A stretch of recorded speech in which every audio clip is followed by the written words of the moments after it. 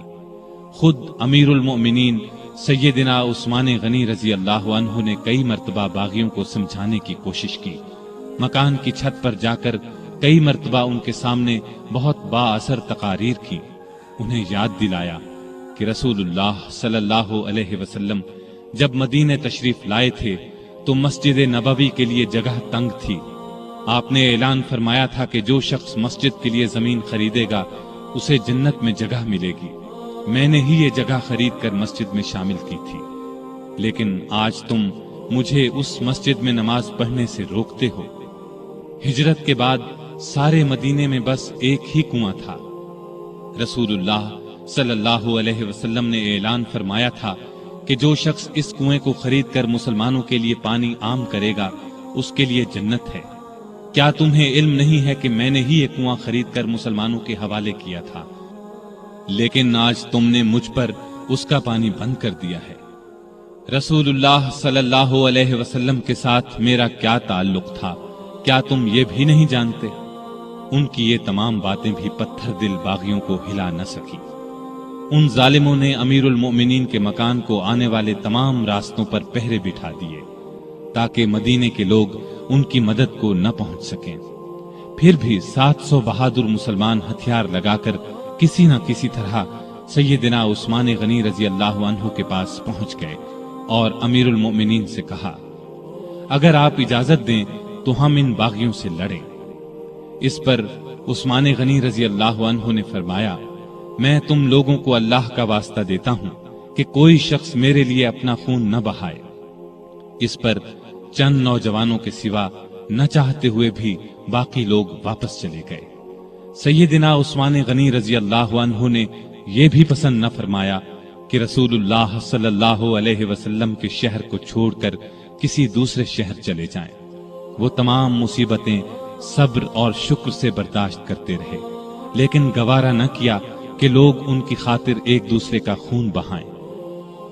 ادھر مدینے میں یہ ہو رہا تھا، ادھر مکے میں حج ہو رہا تھا۔ اکثر لوگ حج کے لیے گئے ہوئے تھے۔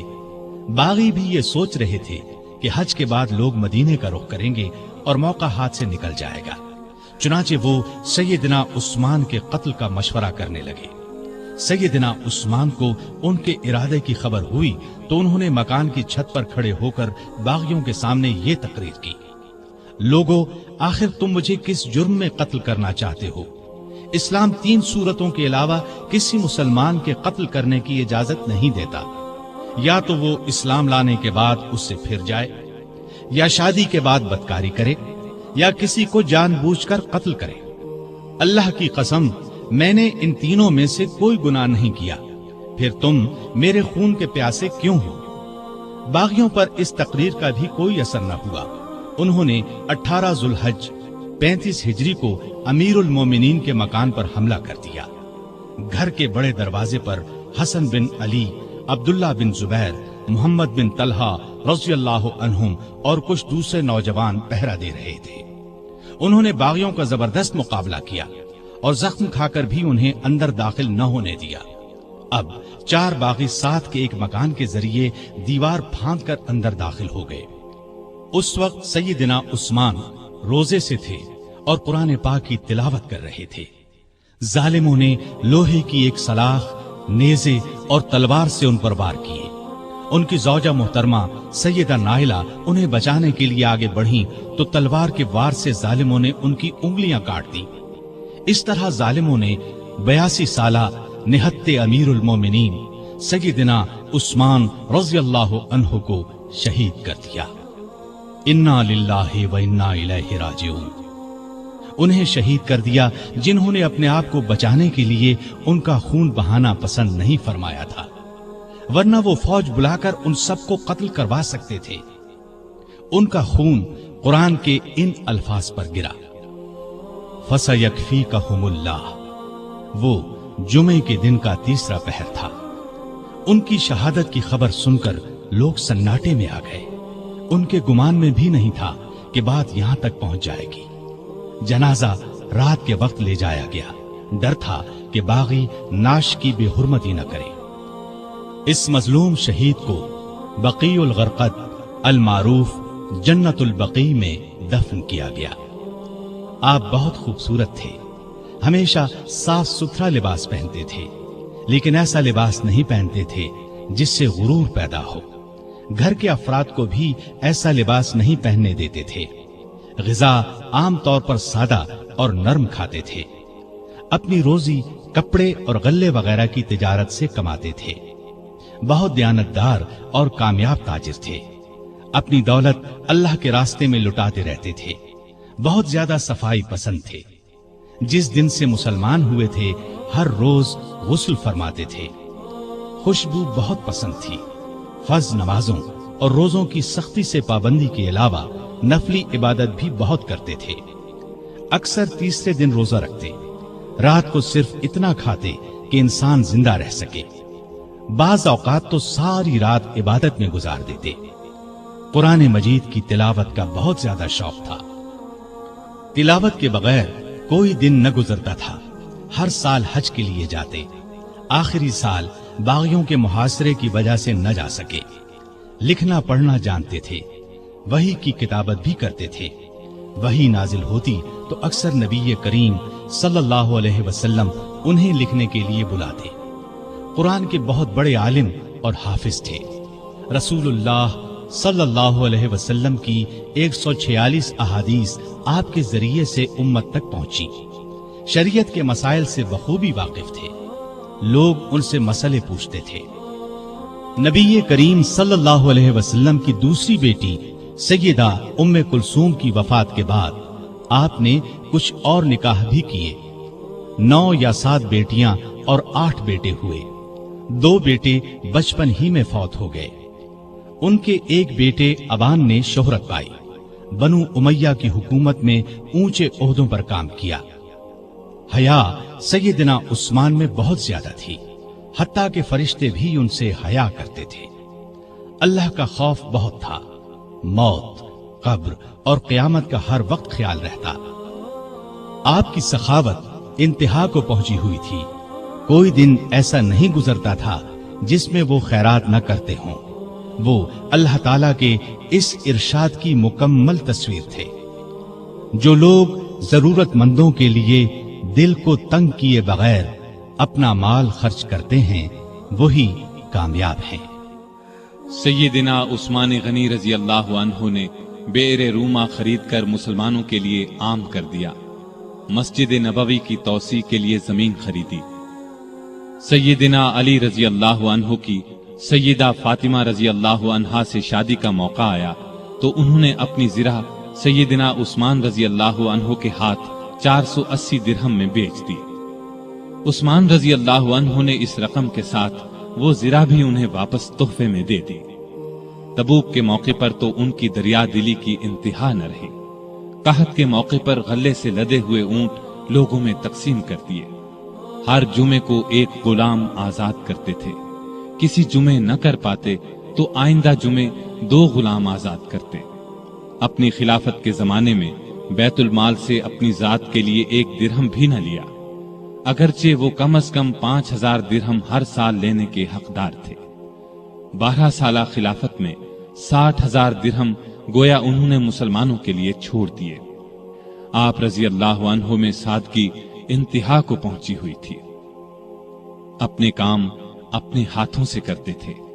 ایک مرتبہ ایک غلام نے سیدنا عثمان غنی رضی اللہ عنہ کو دعوت دی۔ اس کی دعوت خوشی سے قبول کر لی۔ نہایت صابر تھے، تمام مصیبتیں نہایت صبر سے برداشت کی۔ اپنے حامیوں کو مخالفین پر تلوار نہ اٹھانے دی۔ نبی اکرم صلی اللہ علیہ وسلم سے